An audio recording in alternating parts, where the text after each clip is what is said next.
JJ was obviously, he made a good point of, he could have went, I'm not sure what club it was, but they'd offered him a full-time role.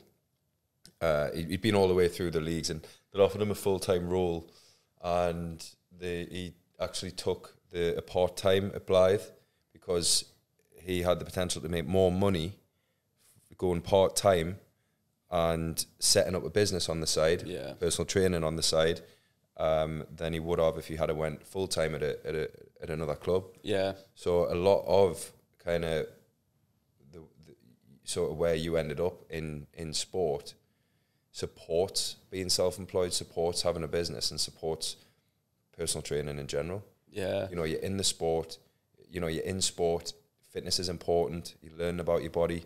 If you are going to progress as a footballer, then it's going to support that because it's going to help with injuries, but also the fact that you can actually make more money than a lower level pro.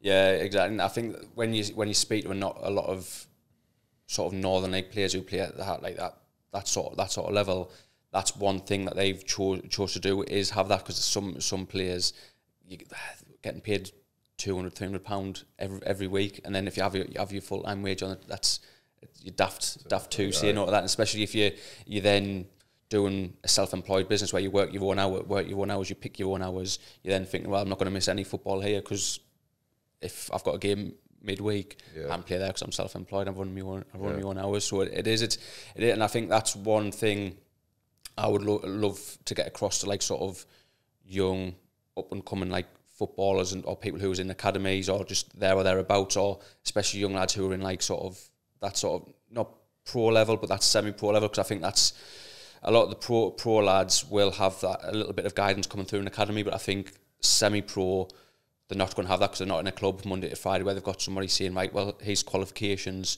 those people that literally going to like, well, college, sixth form, and it might be pushed on them a little bit, but I think that's where they've then got to look into, and it'd be brilliant to get into young sort of academies and young lads who are in college to then sort of push them into qualifications, because I think it's such a good industry.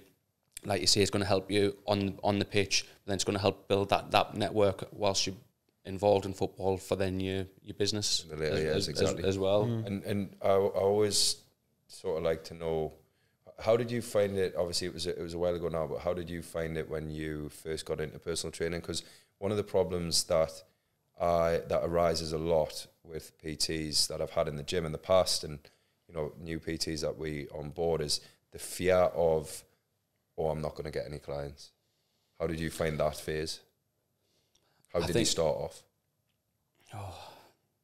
I think I'd already started because my mum had a personal trainer who had quite a big following anyway, and that was a kind of the start of when I wanted to do the qualification. So I was like going along to her sessions. They would like obviously not at the time not realising I was networking, but sort of networking, getting to know people. But then obviously because I had that sporting background, I think that give me a big head start, because there was like people who like knew us and were like, well, oh, you're going to become a personal trainer, or I know you and I trust you. I'll come and give you my money because I do trust you. I feel like, although I did have that, I think towards the end, that's why one of the things was one of the reasons why I was something. It was like, I think, am I going to keep getting the clients? Can I actually make this a big profitable thing for me? I think I got the fear towards the end rather than at the start. So really, the problem was not the network you had at the beginning. It was you didn't focus or you didn't prioritize on expanding that network. Yeah, exactly. Because I knew I had that sporting background, and I knew I had sort of team. I was up playing Saturday, like semi-pro level, still on a Saturday, and I knew I had people there who would enjoy doing it. My mum and dad both loved that side of like the fitness and stuff like that. They knew people, so they were always like trying to get people in for us. So I think that trying to get clients in originally, I didn't really bother us, because I thought, but then like you say, hit the nail on the head. I think I probably relied on that too much, and then thought, right, well, I've got those clients. where am I then going to wouldn't be move sustainable without expanding your network. Exactly. So then I didn't then build on it to then make it sustainable. So I think that's probably where I started to think, well, this isn't working. So what you do differently this time is obviously just keep expanding that network. Yeah. And it is hugely important. And like, no matter what stage of business you're at, you've got to keep meeting new people, developing trust within the relationships that you're with. Sorry, you've got to keep meeting new people, developing relationships, and then developing trust. You know, trust is what's going to get you business over a longer period than what just knowing someone would. Yeah, exactly. That's why it is important to be going to networking events. I mean, I joined a business group. I was there 3 years, you know, and the way I excelled within them 3 years were second to none to what I had 6 years before that. Yeah. You know, that's when I went from being self-employed to a business owner, you know, and it's because the network I'd developed and the trust in the relationships I'd developed within that period were a lot more lasting and productive than what I'd had before.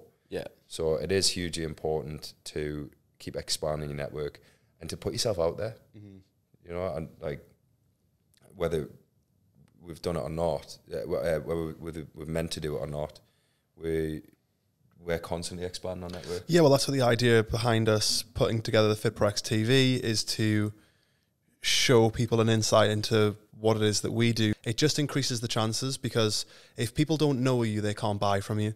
You'd buy from someone you don't like before you buy from someone you don't know, because it's impossible to buy from someone you don't know.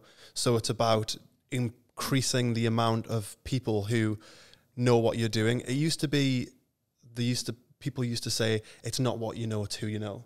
I don't know if that's true anymore. I don't think it's what you know or who you know. I think it's who knows you. I think it's who knows who you are. I think that's probably the most important thing now, because the more people get to know you and the more people understand what you're doing, the more opportunity, the more touch points there are for them to decide to get involved. You know, we're using a filtering system to take people from our long form content, FitPro-X TV, bringing people like yourself to have conversations with that could and should be of value to some people who are either looking at getting into the fitness industry, who are already in the fitness industry, who are maybe looking to make the jump into self-employment. You know, there's a variety of different things that people can take away from these things. And then funneling that into, oh, well, actually, I do want to get into self-employment and I want to get into personal training. Okay, we've got something for you. Oh, well, I'm already a personal trainer, but I'd love to look at different ways of making money. We've got something for you. Yeah. I'm a personal trainer. I just need a bit more guidance, and I'd like to be part of that network. We've got something for you. And it's just about kind of filtering that in so that you don't have a network with no purpose behind it. Like, you'll know a lot of people now through the police, through football, through all those things. But at the moment, until you actually funnel them into something, they're acquaintances. Whereas if you've got something and you can be like, set the PTing back up.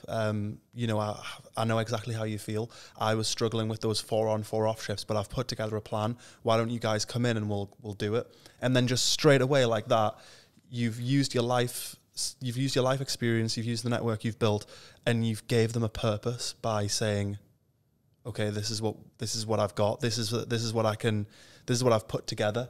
And it's just like Joe with the gym. You know, he had probably a lot of people in his wider network who weren't really going to be personal training clients. Either the price point wasn't right, they didn't need the support of a personal trainer, they might have, you know, been a PT themselves. So they were just a lot of people that Joe knew, and up until that point, that was great. He knew them. But as soon as he opened the gym to the public, now those connections that he's been building, now they can come and train there because he's got now a product which services them. Yeah, and the fact that you develop relationships with people enough and you build that trust that they weren't going to go anywhere else, you know, and you put time into people, you genuinely care about people, and they care back, you know, you give to receive. So yeah, there's a lot of value in not just the networking side of it. There's a lot of value in actually just showing that you're there for those people. For example, what we're saying there, you set up a plan for people that are doing similar shifts to you. You're not only giving them a sellable product for yourself, you're showing that they can trust you because you're going through the exact same thing. Yeah, exactly. And that's what it is. I think that's where I can, not again, going back to when I said I wanted to hit that sort of niche, what somebody else not doing.